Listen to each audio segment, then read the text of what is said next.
Okay, now that you know how to create a query, and if you don't know how, you want to watch the two previous training videos before this one on query design and also query wizard. Remember, the query design puts you in design view where you can add your tables up at the top and then be able to double click on the fields within the tables to add them in the grid down below, which will input it into your query. Or the query wizard where it asks you a bunch of questions, you give it the answers, and boom, there's your query. You know how to create a query using one of those two methods. I have a query over here called the inventory query. I want to introduce it to you. Double click, open it up, because the next thing we want to cover is how to manipulate our query. In other words, how to add to get specific information out of our query to refine our query even more. So for example, I have a bunch of fields here, and I'm going to scroll all the way over to the right, and I have purchase price in all these computers. Okay, what if I want to be able to find out how much money we spent in computers for computers, let's say, that cost more than $1,500? Well, it's going to be annoying coming in here and trying to eyeball it and get out a 10-key calculator and add up. Let's see, that was more than 15, that was more than 1,500, that wasn't, so I'll exclude that. Well, that's what we're going to do next, is be able to show you how to add criteria to filter out things that you don't want to see, and more importantly, filter in what you do want to see. First of all, down below, I want you to note that I have a total of 24 records, okay? And then let me go ahead and show you the design view so you can have a better understanding of what tables and information I'm pulling in to my query, besides what you see here in the datasheet view. So first I can click and drag and scroll all the way over to the left, and then come up here and right click and left click and go to the design view. Okay, again, design view here, assuming you watch the training videos, the query is already created here. I've got my tables up at the top, and then down below I've added those fields, and you can see here the field department code is from what? The departments table. Department name is from the departments table. Also, I have employees table, computers table, and if I scroll over to the right, you can add quite a few fields here in your query. I go to manufacturers, back to computers. So you don't have to have computers all linear where it has to be one right after the other. You can break them up like I did here. I have some fields from the computers table here, skip adding a few fields from the manufacturers table, and then back to my computers table. So I'm going to go ahead and scroll back over to the left hand side by clicking and dragging on my little scroller bar here. And before we start adding criteria, you can see the criteria field here. If you can't see the tables up above and that kind of annoys you and you want to be able to see all the fields within those tables here, you can hover your mouse over the middle section here, that blue line that goes through with those, several little dots. When you hover over it, your arrow turns into a two-way black arrow up and down. You can click and drag and hold your left mouse button down and drag it down just a little bit. And now see all your tables here, and you may want to click and drag and stretch your tables out just a little bit so you can see the fields. And then of course when you're finished, be sure to save your work. Click on the save button. Well, for our first criteria, I want to go ahead and scroll down here back to my purchase price field, and I want to click in its corresponding criteria cell. And you can see over to the left hand side, here's the criteria row, goes all the way over, and it's under the purchase price. In here, I'm going to go ahead and add my first criteria. Do you recall your math classes where you use the symbols greater than, less than, equals, and so forth? Well, that's what we're going to use here. For example, I want to find the purchase price of all the computers belonging to each employee that is greater than. So I type in my greater than symbol, holding down the shift key and hitting on the period on my keyboard, and then go ahead and type in this case, $2,000. Now, after you type it in, you want to be sure to hit the tab key so you can see that it accepts what you've entered in. Because if you type in some garbage in here, not the right operator is what they call these little symbols here, then it will give you an error saying, I don't get this, I don't know what you're doing to me. And so, be sure to hit the tab key to tab out. And then if everything goes okay, you don't get any of these pop-ups or errors or warnings, then go ahead and run your query. And remember, you can run the query one of two ways. You can just hit on the fun run button, or you can click on the view datasheet, which is just like hitting the run button. Wow, we had 24 records and now we're down to 4. So if I scroll all the way over to the right, here you can see that I only have 4 records or 4 computers belonging to 4 employees who we've paid over $2,000 for. Okay, let's keep the ball rolling here so we can get you used to this. I'm going to go back to the design view, click on the view button, and I'm going to come in here. I'm going to delete my old criteria here, greater than 2,000, and let's do another query, but let me click and drag and scroll back over to the left hand side. For departments, let's say I want to pull up all the computers we purchased for department. If I remember 100, 200, 300, 400, we can either type in the code here, which is a lot easier than the name, because the code is just a bunch of numbers, right? So I think it's 100, hit the tab key, and then hit the run button. Well, human resource is the department name of the department code 100, so that was easy. I mean, without having to type in the criteria human resource, right? Codes are easier, just simple numbers to punch in. So we've got 3 records, and I can scroll over to the right and go, okay, well, We had one that was over $2,000 and the rest were under $2,000. Let me go back and click on the View button to go back to the Design View. And let's change things up just a little bit here. You see this little box here? It's on the Show row. By default, all of them are checked. In other words, it's going to show the field. If I uncheck it, the criteria will still be performed, but I won't see the department code. So I click Run. The department code is gone. I just have the department name. Go back to Design View here, and let's do multiple criteria. So we've got the department code, everybody within the department there, human resource. Let's say in human resource we got a recall on a computer from Global. So any company who's purchased Global computers in the past, so many years, they want to do a recall. So I can either come in here in the criteria row here, see that, for the manufacturer or the manufacturer ID. The ID is probably better because again it's just a number, but you could also type in the actual name here, Global, and hit the Tab key. When I hit the Tab key, notice how to put quote marks around Global. One of the things that you learn in Access, or at least when we're entering in the query information here, is that there's a little butler that when you type in some information, it'll actually add things to it because it needs it there in order for it to perform the query. In this case, it added quotes around it. Now, does that mean that I enter in some text, I have to put quotes around it? No, because the query will add it for me. It's a nice shortcut for me that I don't have to add. And then now I can go ahead and click on the Run button, and I've got one record. Now remember, I'm using multiple criteria. I've got the department code 100, which is human resource, so it found 3 records, okay? And then scrolling over here, of those computers that we purchased for those 3 people in human resource, only one of them has a computer from the manufacturer Global, and that's Carrie. So, well, we're going to have to take that computer back because it may blow up or do something. In any case, they're doing a recall. I'll just scroll back here. Let's go back to our Design View, click on the View button. And I'm going to come over here and I'm going to delete Global out of the criteria row here, and I'm going to put it in the OR row. Come over here, Manufacturer, I'm going to type in Global, hit the Tab key. Now for the purpose of the OR row, that I would refer to as the override. What that means is anything I have up in the criteria here, and I'm going to click and drag over to the left, the Department 100, which is human resource, right? Anybody that's tied to the manufacturer Global that has a computer Global will actually override that. So I could have other departments, like maybe the IT department also has a Global computer, but they don't belong in the human resource department. So what's going to happen is when I click on the Run button, well, let me check the department code box first so we can see this, okay? I'm going to click on the Run button, and look at that. My criteria said that I only wanted 100s, right? It also gave me the sales and the IT department. Why? Because I put the criteria that I want anybody who has a Global computer or Global computer to be pulled in as well. And it doesn't matter what department or what the criteria is. So if I right click and I go back to the Design View, anytime you put something in the OR row under any field, it's going to override anything you have in the criteria. So you could put all the criteria you want up here, and it's just going to ignore it. Just say, look, I'm going to find anything in this case that has Global. I don't care if you have criteria that you only want it from the department, in this case 100, which is the human resource. I'm going to pull up everybody that's attached and override your criteria. Scroll back over to the left. Okay, let's trip things up just a little bit more. Stay with me on this one.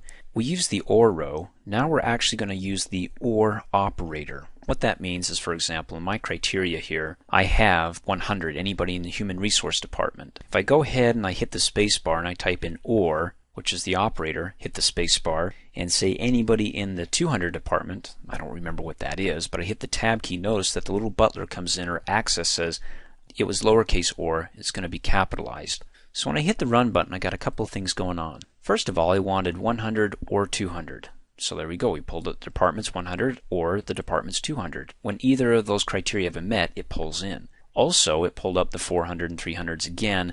The reason being is because we had still anybody that has Global in that OR row. So let's go back to our view here, change views. It can also work, like for example, if I delete this and just leave it at 100 for the criteria, come over here and I click in the manufacturer override row, and I say instead of Global, let me go ahead and delete that. How about if we type in Global or SpyTech, hit the Tab key, automatically capitalizes the O in OR, puts quotes around the text Global or SpyTech, and then I go ahead and hit the Run button. There we go. It overrode the default department code, the criteria 100. It also added the 300s, 400s, 500s. In other words, overrode because the manufacturer I was looking for was Global or SpyTech. And so it pulled those in addition and overridden my criteria, which is the default 100. Click on the view button, go back again. Now you may want to chew on that for a minute and think about that, but at least you got something to get you started here to work on. If you have more than one criteria that you'd like to pull in, don't forget that you can use the OR operator either in the override row or in the criteria row. We'll click and scroll back here. Okay, let's change things up a bit. In fact, let me go ahead and delete the criteria. Come over here and click and drag and delete everything in my override row for the manufacturer. Okay, so now I've introduced you to the OR operator, which means true if either condition is true. So either it's Global Tech, like I said over here, or it's Spytek. Either one of those, it'll pull up records for both. It doesn't filter it out. If you want to get a little bit more particular, where both conditions have to be met, then we can use the AND operator. So I'm going to go ahead and scroll back over here, and, well, let's delete these criterias that I've entered into both these fields, and let's start from scratch. Let me go ahead and click on the Run button. So we're back to our base here, 24 records, no filters, no criterias. And then I'm looking over here on the date received. You can see we've got some dates here. First of all, I want you to know that before we use the AND operator is that you can use the greater than or less than symbols for your dates. So for example, if you want any date more recent than, let's say, January 1st, 2008, you can use the greater than. Any date earlier than January 1st, 2008, you can use the less than symbol. So if I go ahead and I click on the View button here, and I scroll over to my date received column, and I click in the criteria field, and I say, look, I want to see everything that is newer than 2008. I can go ahead and type in my greater than symbol, and then let's do 1/1/2008 and hit the tab key. Again, Access adds the little symbols, those pound symbols around the date, so it can define that that's a date field. I don't have to add them, it adds it for me. And then click on the Run button. Scroll over to the date field here, and is that everything that's newer than January 1st, 2008 or the most recent? It is. I mean, there's January 30th and March 14th. So those are the only two computers that we purchased recently, or more recent than the date that I put in the criteria greater than January 1st, 2008. I'm going to go ahead and click on the View button, come back, and let's delete this. I want to find a date that is greater than or beyond than, let's say January/1/2006, and I want it also to be less than or earlier than, let's say, January 1st of 2008. Hit the tab key, and then it updates it, adds the pound symbols. Let me go ahead and click on the Run button, and hey, looks like we got some results here. Scrolling over. Now remember, it had to be later than January 1st of 06, or greater than. So we got January 7th, looks like that's the earliest, but it couldn't be any older than, or it had to be less than January 1st of 2008. So the closest we get, we have no 2008s in our data sheet view here because it had to be less than January 1st, and so it worked. That's great. Let's go back and click on the View button to design view. And you know, there's another way of saying this. While you can use those operator symbols there, you can also do it another way. Let me show you. In fact, when I click in here, it's not easy to see and scroll back and forth by clicking and dragging. That gets a little bit too annoying. But what you can do is you can blow up that box or zoom in on it. And to do that, just simply right click on that cell and go down and left click on zoom, and it opens up that cell so you can see everything. Not only can you see everything, but you can make changes as well. So for example, what I'm going to do is I'm going to go ahead and click and drag and delete that and say this in another way where I'm not going to be using the symbols. I'm going to be typing in between. That's actually an operator. It's the between and operator, means within a range. So I can say between 6/1/2006 space, and then type in and space, and then again we want to go January 1st, 2008, and then click OK, and then it adds it. Be sure to hit the tab key. You can see the cursor still flashing in it. Hit the tab key to make sure you don't get any pop-up errors saying, look, the data you've entered is invalid. Let's go ahead and click on the Run button. Got the same records, 13, and it's within the same range, isn't it? So you can do it one of two ways. You can use the greater than or less than symbols. Just make sure you got them pointing in the right direction, of course. Or you can use the between and operator, which includes within a range. First between, put your first date, and then your second date. Okay, let's go back to our design view and let's shake this up a little bit. We can now do the opposite. So if you want to filter it between June 1st of 06 and January 1st of 08, what if we want it just the opposite? We want to say we don't want to see any records between those two dates. I would come in here, right click, and let's left click and zoom in on that cell here. Click before between and type in not and hit the space bar. So we're saying not between these dates. Click OK. Be sure to hit the tab key to make sure it accepts it, and then click on the Run button. So it shouldn't be between those dates. And now we have 11 records. The other was 13. Well, 13 plus 11 is 24, and that was our default record base anyway, so it looks like we're doing great. Scroll over. So it can't be between January 1st of 06, so nothing should be coming after January 1st of 06 or before January 1st of 08. Looks like all the dates are before or after those dates here, so it looks good. I'm going to go back to my design view. I'm going to go ahead and click and drag in here and delete everything and click out in another blank cell. Another operator that I'd like to tell you about that we can't use, at least in my field here, is the null field where there's no values. So when I click on the run button and I cleared out all of my criteria, I mean there's a total of 24 records, right? Every field or every cell within the datasheet view is filled, right? There's no blanks. If there was a blank here, maybe I don't have some asset tags on the computer which would violate my enforced referential integrity rules because I can't have any blank values within the primary key. Let's choose something else. I hire a new employee and they don't have their last name. I have quite a few that don't have last names. Or maybe I don't have the facture names yet, but I do have their numbers. In other words, if you got some empty values here or blanks in some of your records, you can actually go back to the design view, and for the last name, if I scroll over here, or maybe I don't have their first name or whatever reason, I can come in here and just say null and hit the tab key. Again, Access adds the word is null, so I don't have to type it in. It's a shortcut that I'm giving you. When you type in null, it capitalizes the N in null and it gives the is. When I click the run button, it's going to list everything in that field that doesn't have any information in it. It's going to show me the blank, the empty cells, the empty fields.